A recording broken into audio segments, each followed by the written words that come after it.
Bonjour à tous, on continue Maseret Nazir Daf Mem Zayin et on commence à la Mishnah en haut. Milchen Nizrak alav achad min adamim veditma. Rabbi Eliezer Omer soter et akol, vechachamim omrim yavi sh'ar korbanotav ve'yitaher. Quelqu'un, un nazir qui aurait compté toute sa naziroute et qui apporte ses korbanot au Bet Hamikdash. Il approche, amène le premier korban, on fait la shrita, on fait zrikat adam, on fait l'aspersion du sang, et maintenant ce nazir devient tamé. Qu'est-ce qu'on fait? Est-ce qu'il doit encore compter de la naziroute? Est-ce que le premier korban apporté est bon? Est-ce que les autres korbanot, est-ce qu'il peut apporter les autres korbanot? Qu'est-ce qu'on fait? Rabbi Eliezer Omer soter et akol. Rabbi Eliezer a l'air de nous dire soter et akol, ça annule complètement la naziroute et il va devoir recommencer à compter la naziroute à partir de zéro. On va voir dans la Gemara que c'est pas ça le pshat dans Rabbi Eliezer, mais c'est la lecture première, c'est ce qu'on comprend.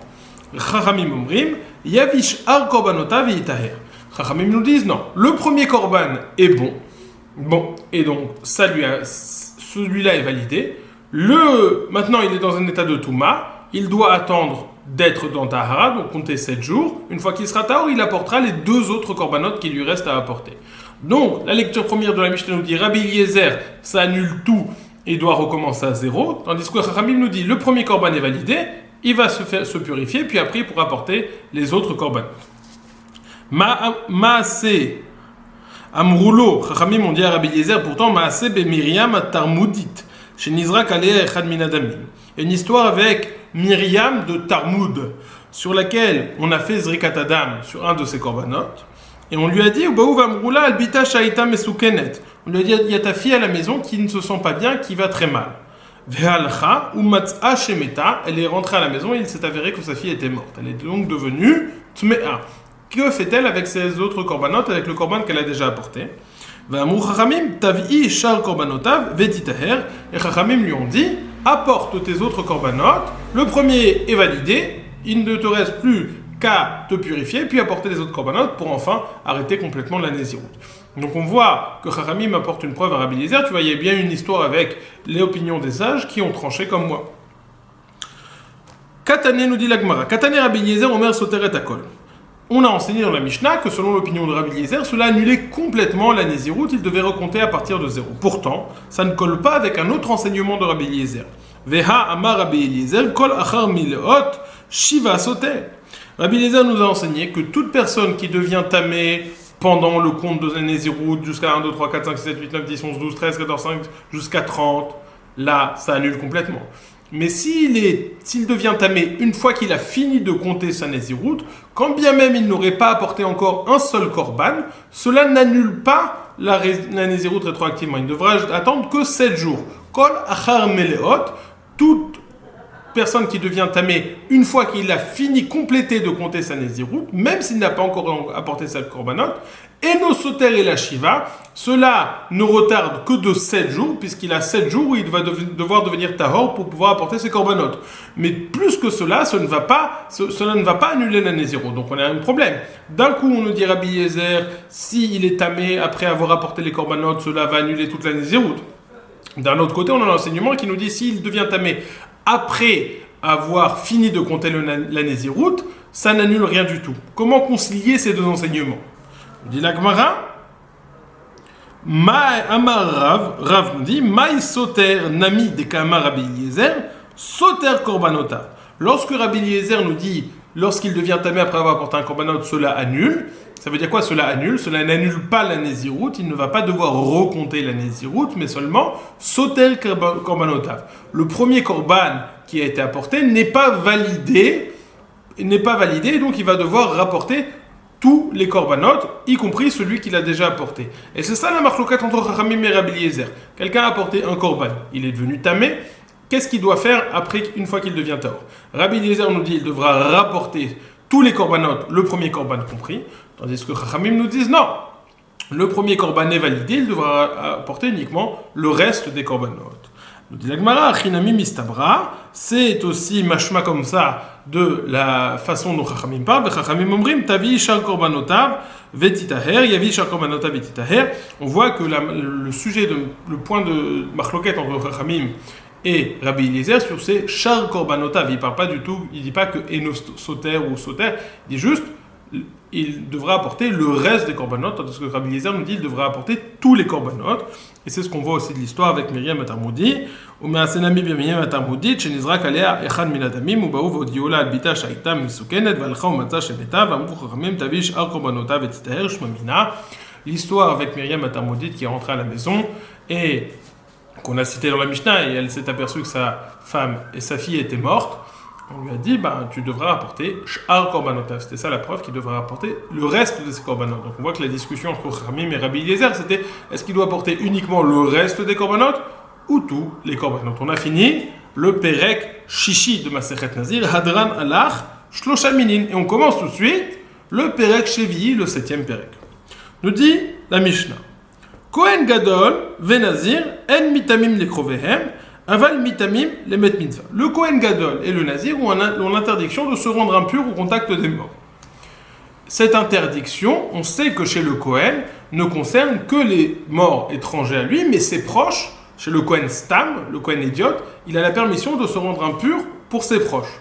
Ce n'est pas le cas du Kohen Gadol et du Nazir. Le Kohen Gadol et le Nazir ont l'interdiction de se rendre tamé, que ce soit pour des étrangers, ou même pour les proches. Et c'est ce que nous dit la Mishnah. Kohen Gadol ou Nazir, en mitamim les krovehem, ils ne se rendent pas tamés, même pour leur krovim. Aval, mit amin les met mitzvah, malgré tout, ils peuvent se rendre tamés pour un met mitzvah. S'il y a un met mitzvah, un mort, et personne n'est là pour s'en occuper, ils doivent, eux, s'en occuper et se rendre tamés pour lui. Hayum alchim baderech umatsu met mitzvah.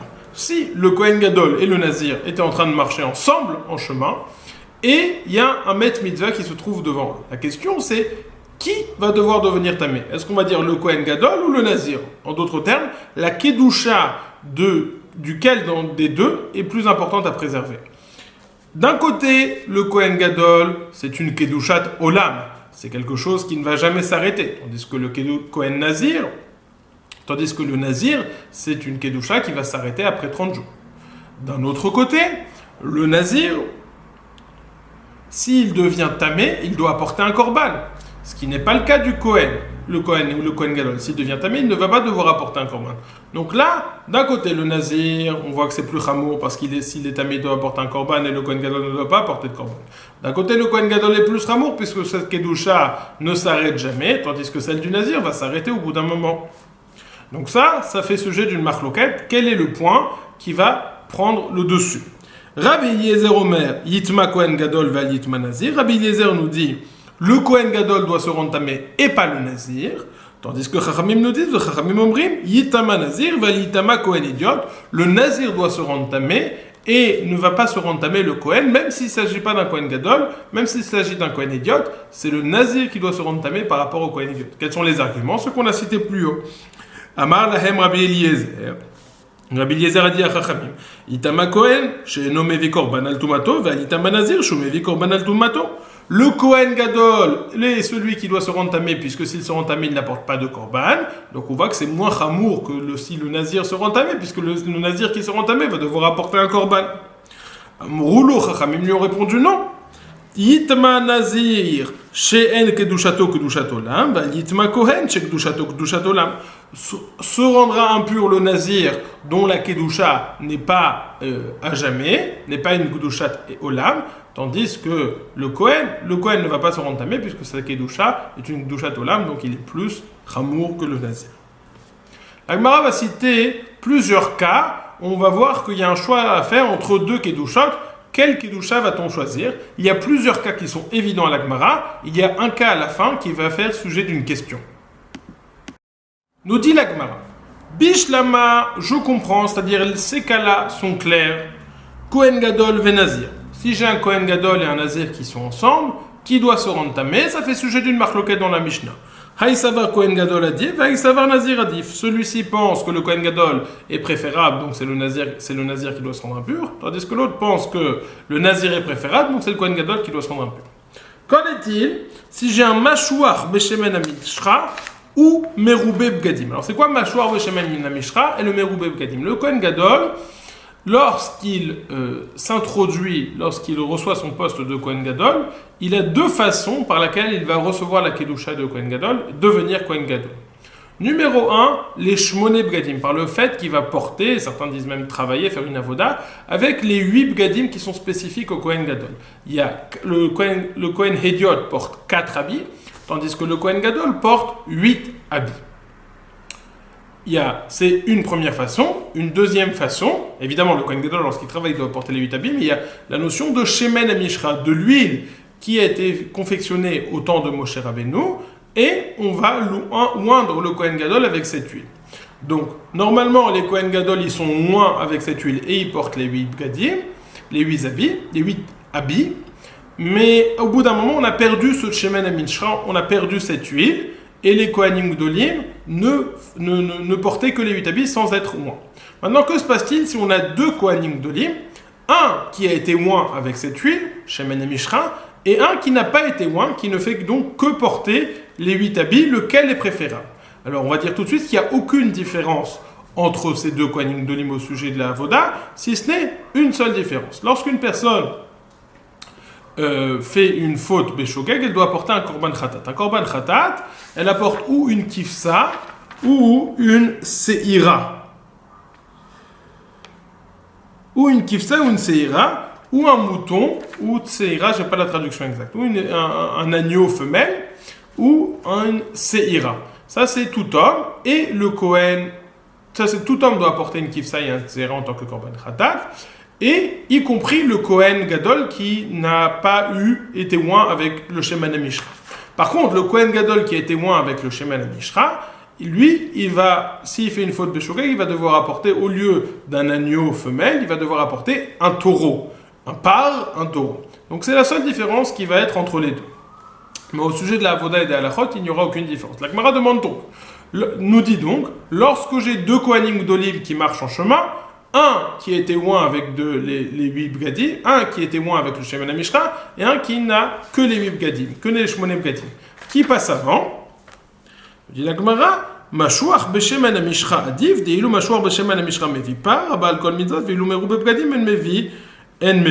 Le mâchoire, celui qui a été oint avec l'huile, passe avant, puisqu'il est préférable. Des ilou, mâchoire beshemen mishra mevi pas, parce que lui, il va apporter un taureau s'il fait une faute beshogeg. Abal comme zot, ilou merube bgadim en mevi. Tandis que celui qui n'est que merube bgadim, celui qui n'a que les 8 habits, il ne va pas apporter de part uniquement, comme tout le monde, un agneau femelle ou une séira. Maintenant, cette Gemara soulève une question, puisque comment arrive-t-on à la situation où on a 2 Kohanim Gdolim qui servent en même temps au Beth Amikdash? On sait comment on peut avoir 2 Kohanim Gdolim, un qui servait, un qui ne sert plus maintenant au Beth Amikdash. Mais comment est-ce qu'on peut en avoir 2 en même temps qui sont actifs au Beth Amikdash? Alors le Rosh propose une solution, de dire qu'il y avait un Kohen Gadol avec lequel qu'on a oint avec le Shemen HaMishra, puis il a été malade ou alors il a été exilé, et donc à sa place on a nommé un autre Kohen Gadol, mais au moment où on a nommé cet autre Kohen Gadol, il n'y avait plus l'huile, on a perdu l'huile, et il a travaillé pendant très longtemps. À partir du moment où il a travaillé pendant très longtemps, même si le premier va revenir, les deux vont travailler ensemble au Beth Amikdash, et il n'y en aura pas un qui va devoir, le second ne va pas devoir arrêter de travailler pour relaisser la place au premier, ce qui est la halakha normalement dans ce cas. Donc ça c'est le cas. Maintenant le cas suivant. Qu'en est-il si on a mâchoire chez Avar ou Meroubé Bgadim? On a un mâchoire, un Kohen Gadol qui a été oint avec ce Shemen HaMishra, qui ne travaille plus au Beth Amikdash, face à quelqu'un un Kohen Gadol qui est Meroubé Bgadim, qui n'a eu pour introduction que les 8 habits, mais qui travaille encore au Beth Amikdash. D'un côté, il est mâchoire, mais il ne travaille plus au Beth Amikdash. D'un côté, il est Meroubé Bgadim, mais il travaille encore au Beth Amikdash. Il fait le service au Beth Amikdash. On dit la Gemara, Meroubé Bgadim adif, de Meroubé Bgadim avid avoida, veilou mâchoire shavar, lavar avoida. S'il est préférable de conserver la kedusha de celui qui travaille encore au Beth Amikdash, de celui qui sert encore au Beth Amikdash, donc le Meroubé Bgadim, même si sa kedusha est moins importante que celle du mâchoire Shemen HaMishra, puisque lui, il travaille au Beth Amikdash, donc c'est ça qui est plus important. Avar mechamat kiruyo va avar mechamat mumo. Maintenant, on a 2 Kohanim Gdolim qui ne sont pas actifs maintenant au Beth Amikdash, qui ne travaillent plus. Mais pas pour la même raison. Il y en a un qui a eu un moum, qui a eu un défaut physique et qui donc ne part pas. Il y a un qui a eu un kéri, une sécrétion, et donc qui le rend impur pendant une période de temps définie.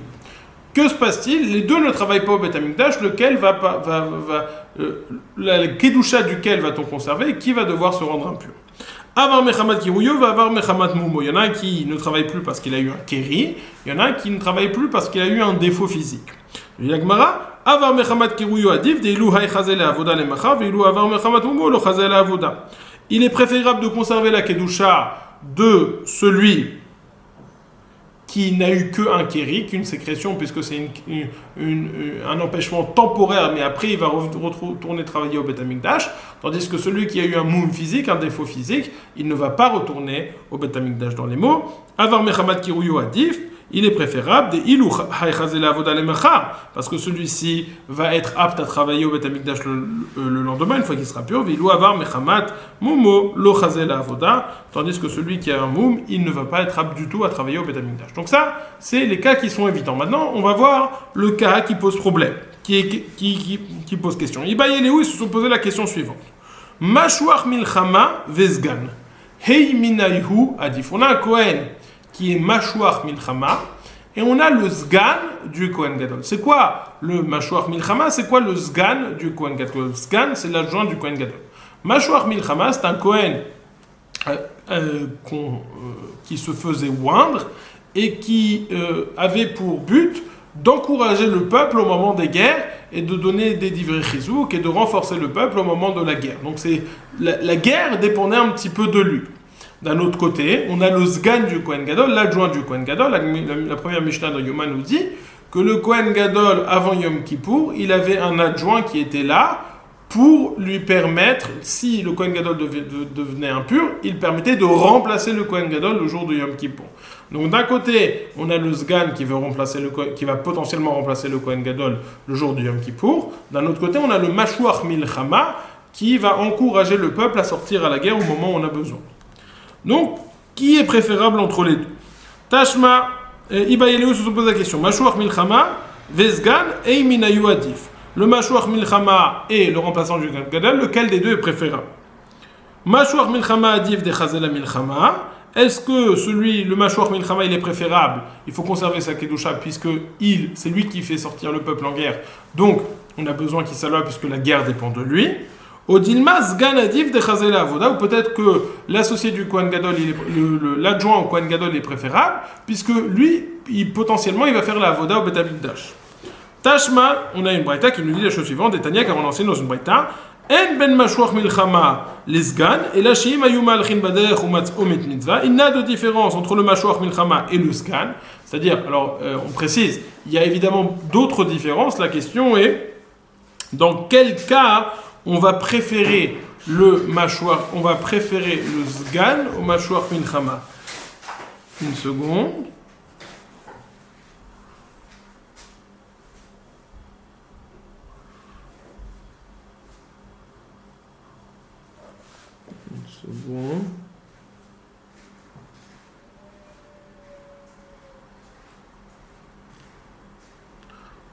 D'habitude, le Mashouach Milchama a plusieurs chumrot. On cherche un cas où le Mashouach Milchama est plus calme que le Sgan. Et c'est ça, sur ça, la Braïta nous dit En ben Mashouach Milchama le Sgan. Il n'y a aucune différence entre le Mashouach Milchama et le Sgan, si ce n'est la différence suivante.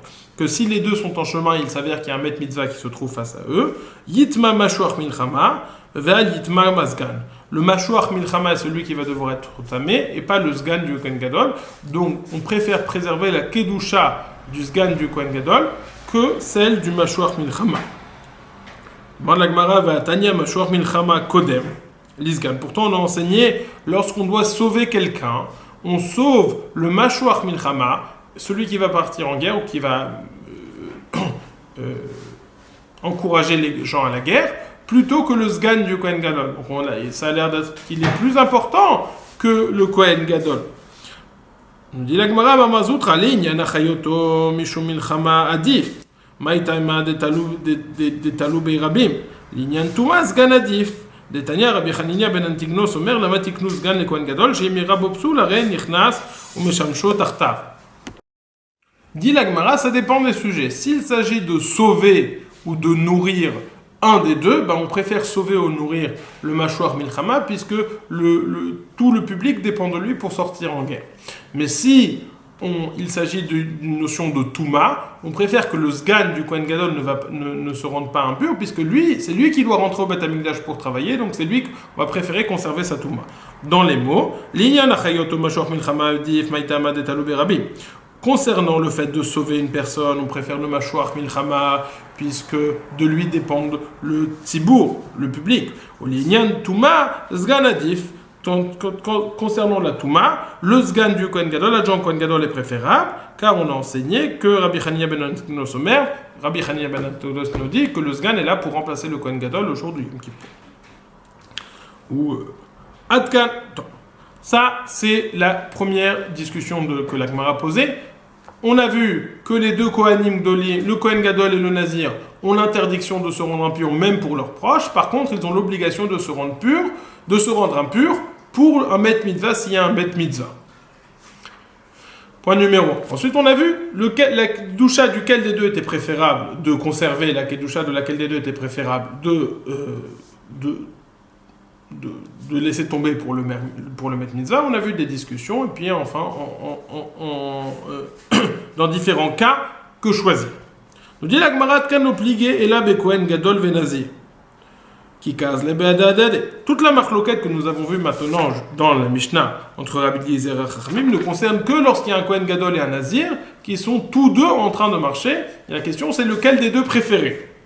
Mais tout le monde est d'accord. Aval chad lechoudé bar itmouye inun. Si les deux sont tout seuls, tout le monde est d'accord qu'ils doivent se rendre impurs pour un Bet Mitzvah.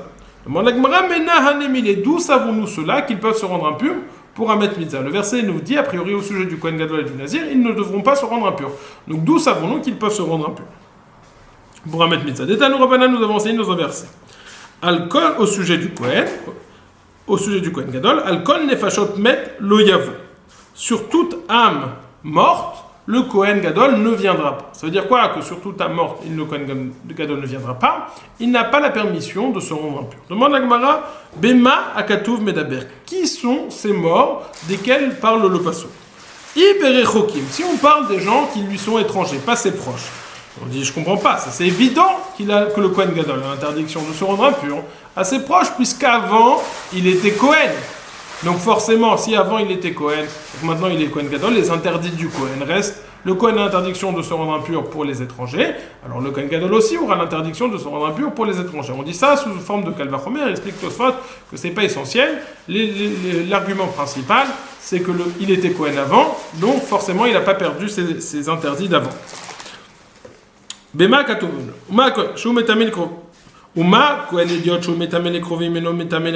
si le Kohen Idiot qui sera impur pour les proches, malgré tout il ne sera pas impur pour les étrangers. Et Kohen Gadol, le